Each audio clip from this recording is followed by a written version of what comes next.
I remember it first feeling good when we first wrote Bullets, which was on the first record. And I remember that was a moment. That was 2003, probably. Yeah, that was a moment where I knew that, I thought I knew that we could do something with that. Yeah.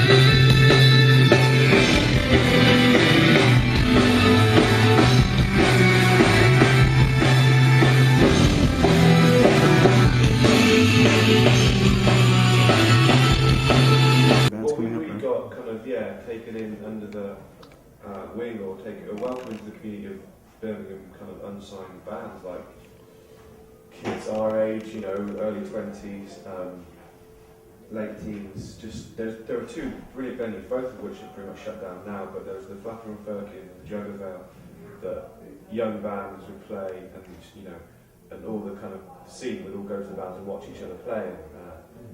It was really supportive. And at any one time, you know, a number of the bands would have some kind of interest from a record label or not. I mean, we got the deals.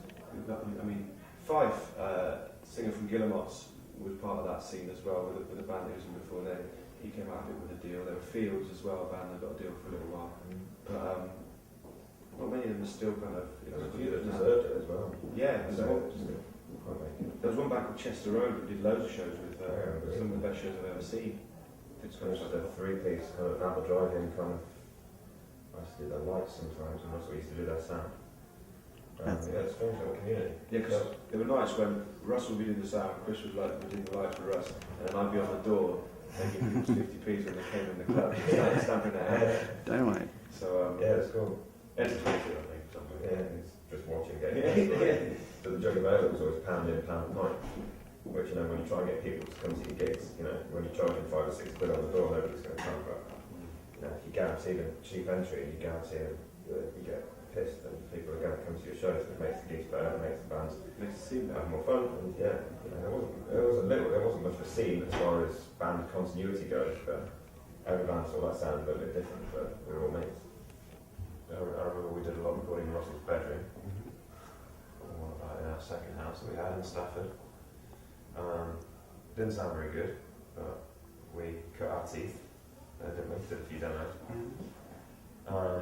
Then eventually recorded Bullets properly in Wolverhampton, Gaff in the Magic Garden, sent it out to a few people, and then we thought we were going to get signed. That was 2004, Yeah, we did a session with Island Records. We got up in the K West when it was nice. Met Guy Garvey from Elbow for the first time there. Yeah. The drunken time. Yeah, we thought we'd made it. Thought we were celebrities. Girls Aloud there, were they? Girls Aloud there? Or have I just got another memory then from there? Anyway. I think it was pre-Girls Aloud. Okay. Mark Owen was there. Yeah. I can take that. Yeah. Anyway, so we thought we'd made it. Year later, we actually finally signed a record deal because nobody actually wanted to sign us at the time. Because, they were probably right, we probably weren't good enough at the time, but you know, as much as we wanted to get a record out, it was probably best that we had a little bit of a break and wrote some more songs. Like, you know, we wrote Music and Blood and All Sparks in that time, and most of our first record. Eventually signed to Kitchenware, late 2004. Released Bullets, January 2005. And we've been touring ever since. Yeah.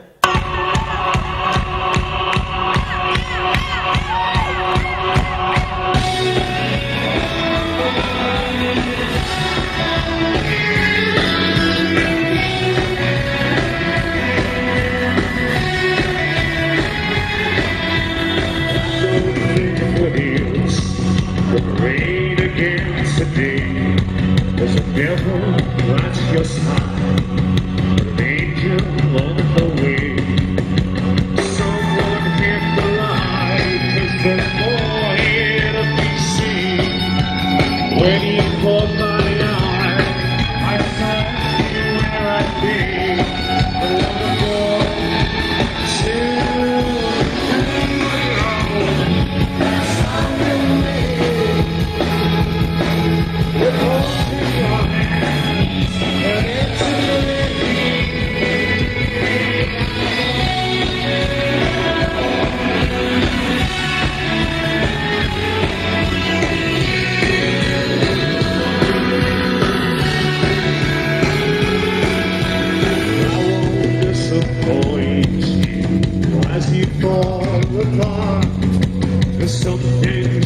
suppose even then, as a start, someone hit the light before I see. When you caught my eye, I saw everywhere I did.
That time at university, there was two records that we all really bonded over. Were big influences on us as musicians, and reasons why we started the band, I guess. And one of the records was "Is This It" by the Strokes, and the other record was Elbow's debut record, "Asleep at the Back." And so meeting in very early on was kind of weird. But then also not too long after that, once we had our first single out, they kind of hunted us down and invited us to their studio where we recorded a B-side for one of our early singles with them. So I kind of, we've become kind of friends with Elbow, and our paths have crossed a few times since then. But I wouldn't have guessed when we were demoing Vinyl Records that they would have been recording with Guy a year or two later. But so when did the Back Group come out? Like 2005? 2005. And we just toured that a lot.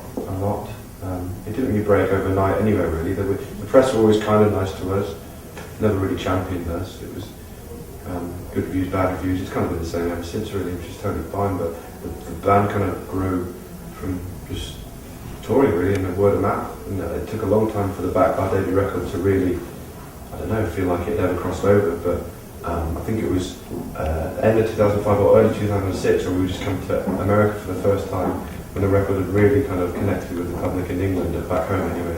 It had gone to number 2 in the charts, months after it had been first released, which is kind of an old-fashioned way of success happening in this day and age. But we were in LA, just starting again here, playing Spaceland. And, on the rooftop of the Hyatt? Yeah. With an iron fetish. Again, thinking like we're celebrities. Yeah, there you go. No one knew who we were. Still don't know who we are. Yeah. It's great.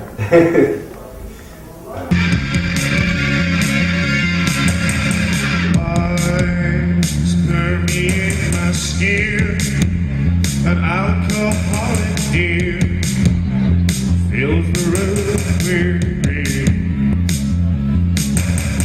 Girl, I think it's time to leave, like a thief on Christmas Eve. Take and dish out the sea.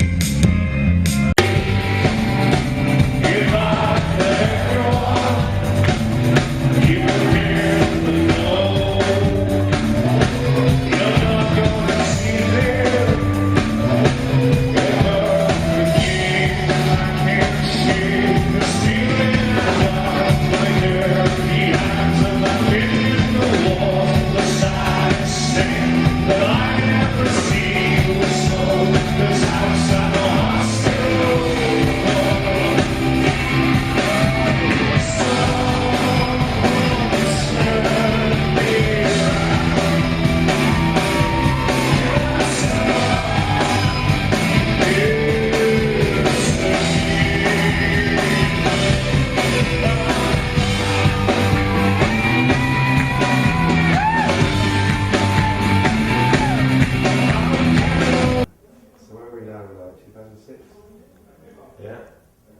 finally stopped touring, remember, because we were on the road for about 18 months, maybe over that.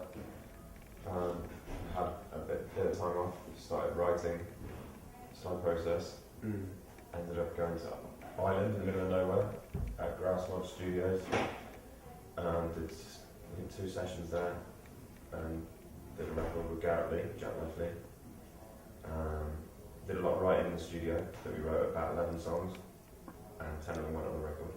Yeah, it was Intense. it was hard work making the second record. We needed help. We needed help from Jack Leslie, and we I don't know. We did some rehearsals, and some of the songs came our way, but we were just exhausted, really. I think totally burnt out from the time we spent playing the songs from the first record. We didn't want to stop for too long because people might forget about who you are.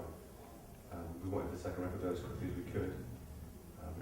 But there are still some really important songs that I'm very proud of the record, but it wasn't easy to make. And then So we taught that for 15 months. Then we took that for time. Not learning our lesson.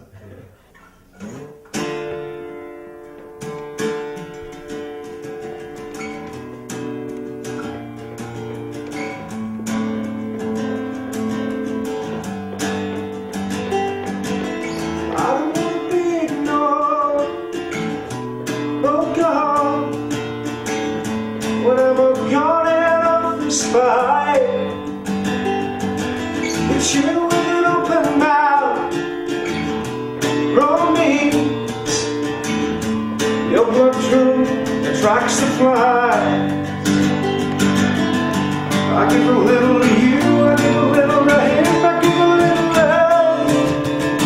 I give a little to you, I give a little to him, I give a little love. I don't wanna be left out or get fucked, but there's a talent in your life. If you shoot with open mouth,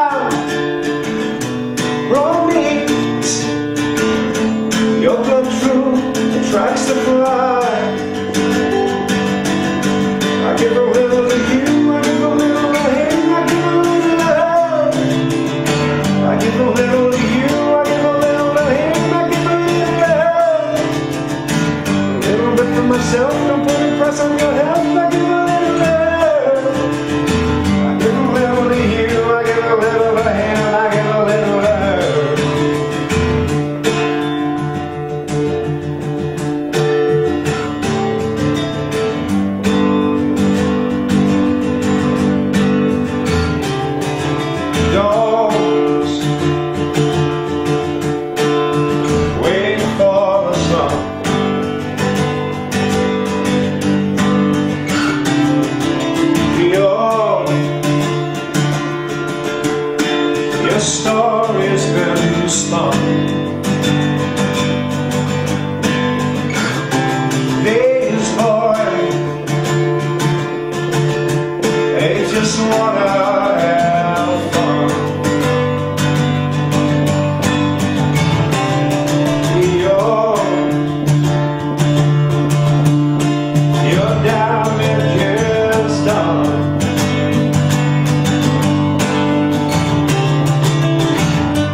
especially me personally, they're I don't know, one of my favourite band really. So, I said earlier on tonight actually that supporting REM is the easiest job in the world. You don't do anything. Yeah, it's an easy job. You just turn up, play for 40 minutes and go. You don't sound check. You eat some nice food, hang out with bands. They're very nice boys. So it was an easy life for a bit, and it was a good way to sort of wind down. And we were thinking about writing at that point, and I don't think the spark was there. So we changed the formula of writing. I started writing on keyboards, and it sort of developed into this more electronic kind of thing, and suddenly we were taken out of our comfort zone. It was like being a band when we were at university in 2003, not really knowing what we were doing. It was quite exciting and dangerous again. We had like this kind of weird electronic juggernaut, kind of Depeche Mode meets Nine Inch Nails kind of thing going on. So who makes records like them? So Flood essentially came calling, and we did a record with him in North London. Nice little weird city record. And then we set off on the road for 15 months like usual. Yeah.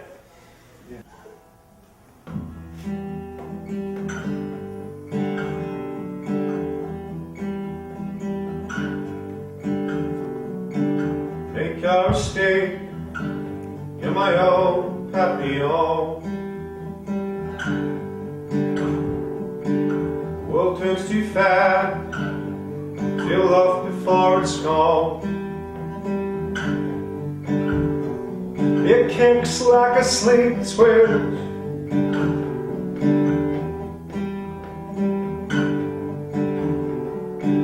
My Papillon, feel love when it's shone. Darling, now don't put down your guard, yeah. If there really was a God here, he'd erase the hand by now. Now darling, you're born, get old and die here. That's quite enough for me, dear. We'll find our own way home somehow. No sense of doubt or what you could achieve. I found you out, I've seen the life you wish to lead. Oh, when it kicks like a sleep switch,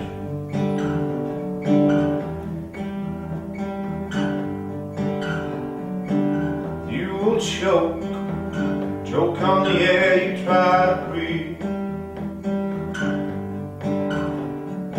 Darling, now don't put down your guns, yeah. If there really was a God here, he'd erase the hand by now. Now darling, you're born, get old and die here. That's quite enough for me, dear. We'll find our own way home somehow. It kicks like a sleep switch.